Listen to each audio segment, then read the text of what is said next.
is one of the original workers, a part of this statement. Thank you for you and thank you for your witness. God always gives us good news in bad times. Our church is about to break ground to build 150 affordable housing units on our property.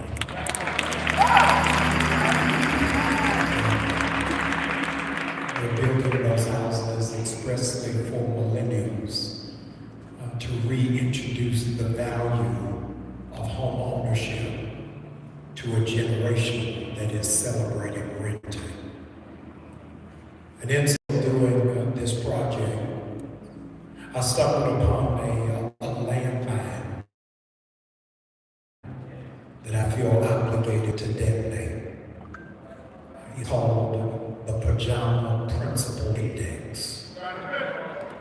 The Pajama Principal Index, PPI. It is called that by developers. Dr. Meeks, when they are looking to do development, they drive through Section 8 housing. Come on. And the more people they see wearing pajamas in public, Yes. the more earning potential exists there. It says to them that there are multiple generations living on one street, which means they have an inherited mindset to accept things the way that they are. Crime is relatively low by virtue of the fact that everybody on that block already knows each other and have trauma bonded around poverty, and they resigned that they are disadvantaged. They have no real drive to move out. And as a consequence, the turnover rate is very low because they are long-term citizens to Section 8 citizenry. This. So they will develop in that area because the expectations are low, the prices can be high, because the Section 8 voucher is guaranteed. I flew to Chicago because I wanted you to know that if they can keep you in pajamas, they feel certain that you will remain a sleeping giant. Come on. Say it. And never wake up. I firmly believe that greatness is within us, but somehow or another, we have slipped into a nap and a coma of consciousness. I flew here, Dr. Meeks, from Montgomery, Alabama, because yesterday marked 70 years since the Montgomery bus boycott. And in that era of time, Martin Luther King Jr. delivered a sermon entitled "Remaining Awake Through a Great Revolution." He cautioned our community to not be in a coma of consciousness while the country is corroded. In his message, he referenced the short story by Washington Irving called Rip Van Winkle, where a lazy colonial villager sleeps for 20 years after getting hungover and wakens up to a changed America because he snoozed through the American Revolution. Wow. And I'm not sure whether or not the person who is sitting next to you has mastered the rare skill set of sleeping while their eyes are open. Because it feels as if there are too many of us who are walking around in pajamas. The Trumps have made $1 billion in crypto since he has been in office, and yet nobody is teaching our children about coins. So we're sleeping through the revolution. China is trying to capitalize every area of the continent But you not looking to scale your business through the diaspora, you are sleeping through the revolution.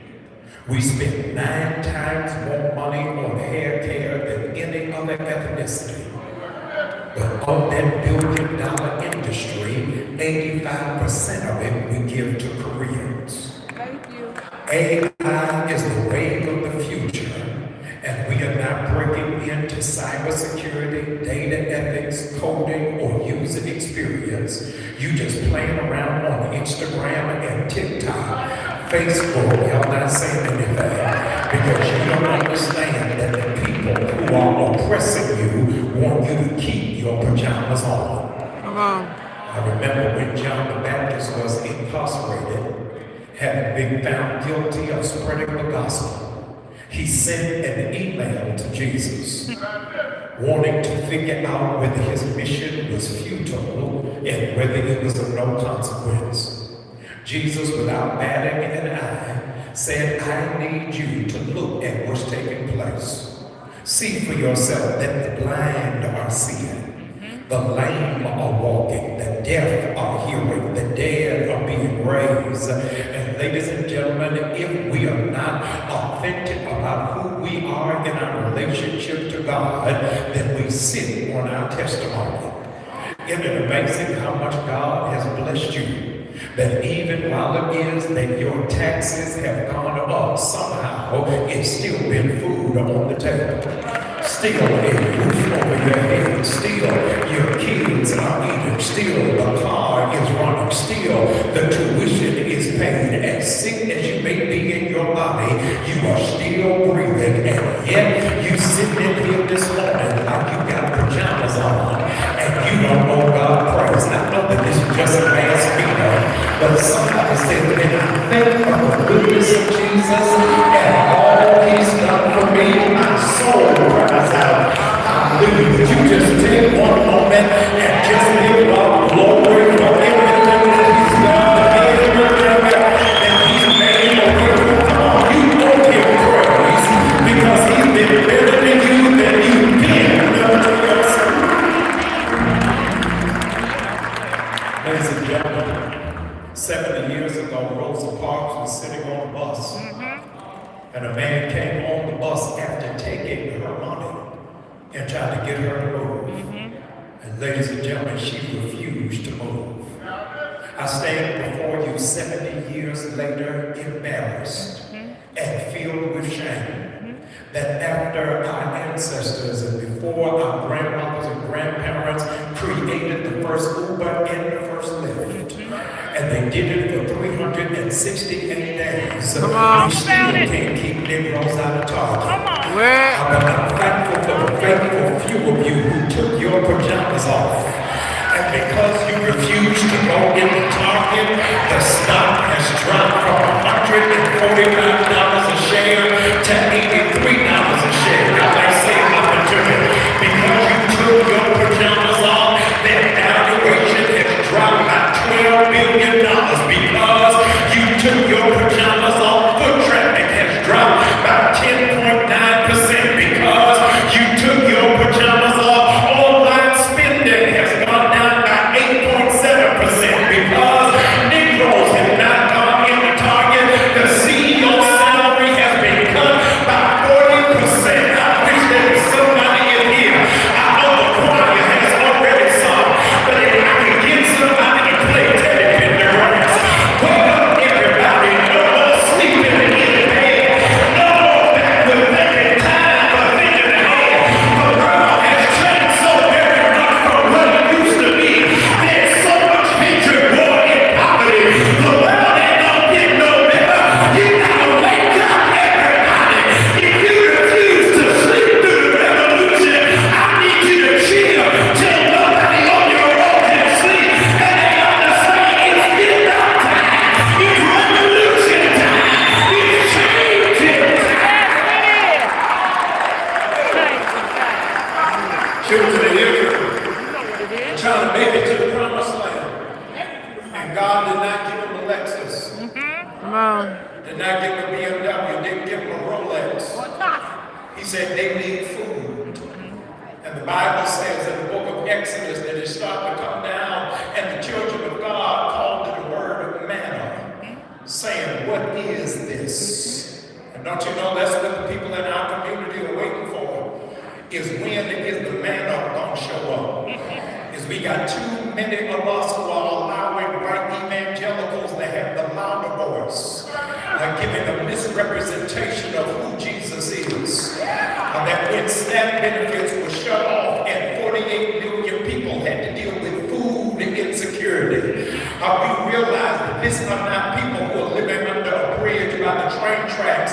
Cornel West said that this is the only nation in the world where you have a category called the working poor.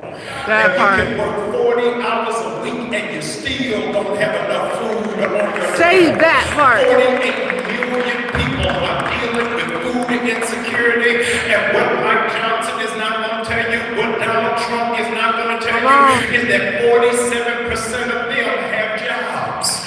What they're not going to tell you is how many of them have degrees, but they still don't have enough food. Come on. And 92% of what Jesus did was feeding and performing miracles. Yes. But 92% of what we're doing is preaching and singing. Our people are hungry, trying to figure out where they're going to eat. But I thank God that we will look to the hills from whence cometh our help.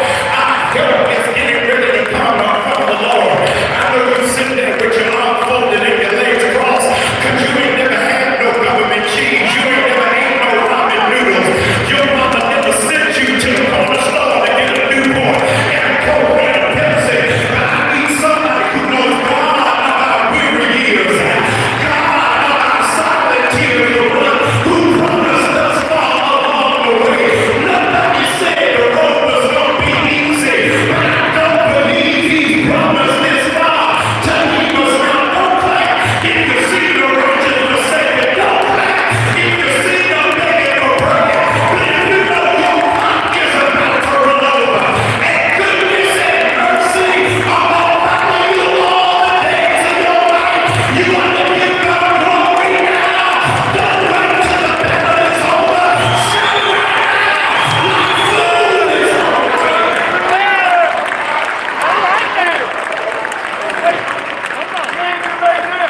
I got two girls. They're separated. One is at Hampton and the other one is at Spelman. But I remember they were about 3 or 4 years old. I knew that they were prophets. They were 3 or 4 years old. It didn't matter whether we were at Chuck E. Cheese or Chick-fil-A. They were prophets. Twin girls, angel in the door.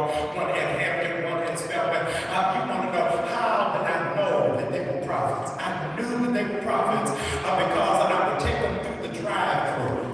When I take them through the drive-thru and place the order, they would start praying. Watch this while we're still in the drive-thru.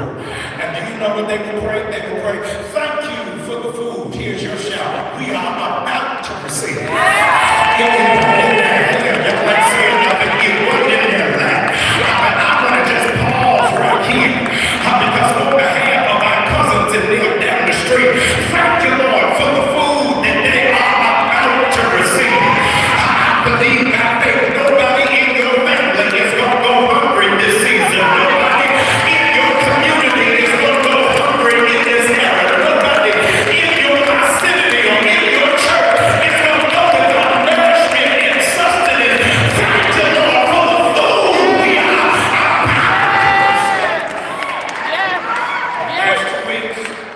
Last 2 weeks we fed 15,000 people in Atlanta.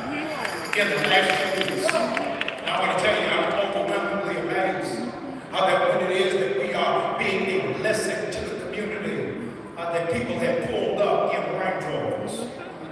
People have pulled up in Volvos. People have pulled up in Audis. Last week, we had to figure out what to do. Hear this, y'all not going to believe it, because people pulled up in Ubers. Pulled up in Lyfts. Reverend Jackson has given us a charge and given us his great commission. That there ought to be 200 churches across this country that are going to take the responsibility to feed 2,000 people in their community. As soon as I heard it, I said, sign me up.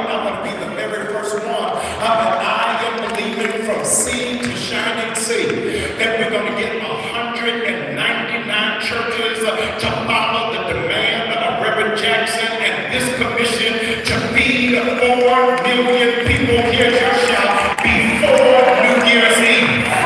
If you believe as a community that we can get it done, I want you to sit there like a bump on the wall, but I want you to give God glory that if God could take 2 fish and 5 loaves of bread and feed the multitude, and before he ascended, he said, greater things than these are you going to be able to do. Come on, push. Can we get 200 churches to feed 2,000 people in that community? I don't care if they're AME or Baptist or Pentecostal or Church of God in Christ or Word of Faith or Episcopalian. You got a responsibility to feed your community. If you believe it, come on and declare out loud, I know that's right. It's our responsibility. So what it is that we are called to do is that we've got to figure out, is the old Negro spiritual right? If I can help somebody, as I pass along, if I can cheer somebody with a word or with a song, it's only then that my living is not in vain. We've got too many churches that are shouting but are not marching. Too many churches that are speaking in tongues but won't speak to injustice. We got too many churches that will stay in church for hours but will not go to City Hall for minutes. We got to change the trajectory of where it is that we are, how it is that we present ourselves, because this is the smallest demographic of black people who presently go to church. Because they don't believe that the church is relevant to who they are and speaks to the situation that we are presently in. We've got to challenge the church that those 200 churches are not just going to give out turkey and beans and grains, but those same 200 churches are going to have to say something to the 250,000 unprotected Haitians who will lose their covering come February 1st. The church is going to have to say something about the $8 billion worth of damage that has hit Jamaica, and America has not pledged not one dime for their rebuilding. The church has got to say something about the carnage that is taking place in Gaza and Palestine. The church has got to say something about what's taking place in the Sudan. The church is going to have to say something about what's taking place of the third world so-called citizenry who cannot get any citizenship in the United States, but Russian can, and Yugoslavians can, and those who are Northern Europeans can. And I declare that this is the hour that the children of the diaspora have got to come together, because we got to be hungry for something. Aren't you hungry for anything? You got to be hungry for more than getting a Rolex on the wrist. You got to be hungry for something more than getting red bottom shoes. You got to be hungry for something more than having a Louis Vuitton bag. You got to be hungry more than living in a gated community, but you got to be hungry. Have to say, I want to see the veterans treated with respect and decency and honor. You got to be hungry enough that you ain't got to take out a second mortgage to send your children to college. You got to be hungry enough to get ice out of these cities just because they got black mayors in charge. You got to be hungry enough that our seniors don't have to choose between medication and getting a slice of bread. You got to be hungry. And Jesus said, I thirst. And if it was up to you, Negroes, he would have starved to death because you wouldn't have gave them anything. But God, you treat the least of these is how you treat me.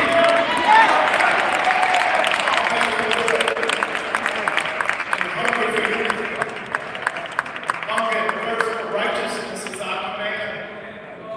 It's our charge. I went shopping the other day looking for a Christmas gift for my wife. And I was so excited because I walked in the store and it said, everything is on sale. I said, Lord, I'll be able to do it all today. And everything is on sale. Now, I'm walking around the store and I finally figured out what I wanted. I said, everything is on sale. I said, what about that bag up there? I said, no, Rev. That ain't no sale. I said, you said everything in the store is on sale. I said, yeah, everything but this product. I said, no, this is false advertising. You promised me everything could be discounted and everything could be prorated except for this. And he said to me, Pastor, I'm afraid that this cannot go on sale because it's imported. It came from too far. And it has handcraftsmanship. Y'all ain't saying that to me. It's a high demand on it. So everything else is on sale except for this if it's got this name on it. I'm flying back to Atlanta. Thank you for having me. But I want to tell all of the mega Republicans. I want to tell all of the white evangelicals. I wanted to tell all of those sellouts and tap dancers. Yes, yes, yes, yes, yes. Y'all can have Candace Owens. Yes, you can have Tim. Y'all ain't saying nothing to me. Yes, you can have Stephen A. Smith. The Negroes who took their pajamas off. We don't ever go on sale. And what is the label that said that we don't ever go on sale? I'm fearfully and wonderfully made. I've been bought with a price. And if Reverend Jackson was here, he would end it this way. I am somebody. And if you know you are somebody, don't you let anybody discount you. Don't you let anybody undermine you. Don't you let anybody take you off. You gotta know your price. That you've been bought with a price. That's why you don't have no pajamas on. If that's your story, give God glory for it. That I'm still here.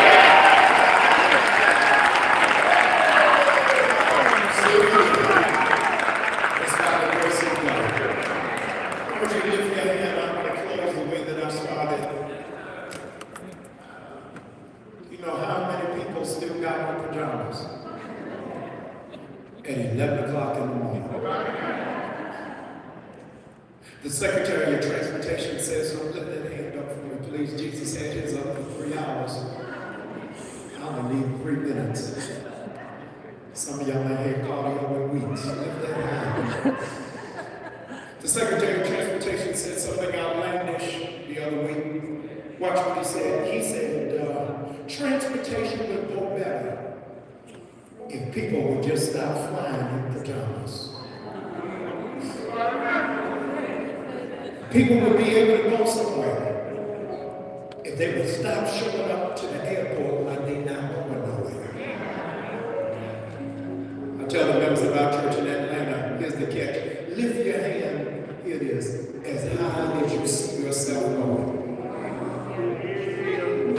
Knowing this is the lowest you ever going to be in your life. Turning 50, I changed my prayers.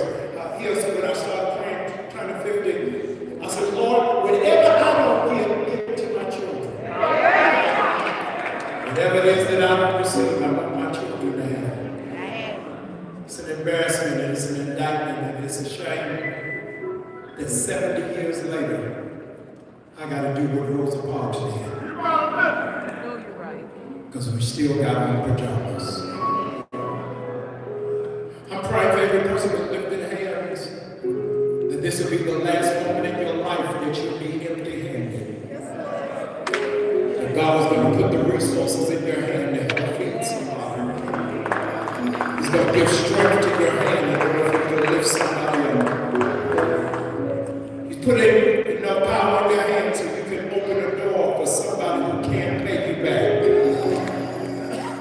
God will give you the authority to shut doors that have been a generational trap. Pray that God will elevate you so that you'll never feel comfortable in pajamas. Your days of sleeping in have come to an end. But today you're rolling up your sleeves so that you can fight on behalf of somebody else. Those of you, your faith comes into agreement with my faith. Would you give God your best sound of thanksgiving right now? Come on, I wish you knew better than that. Come on,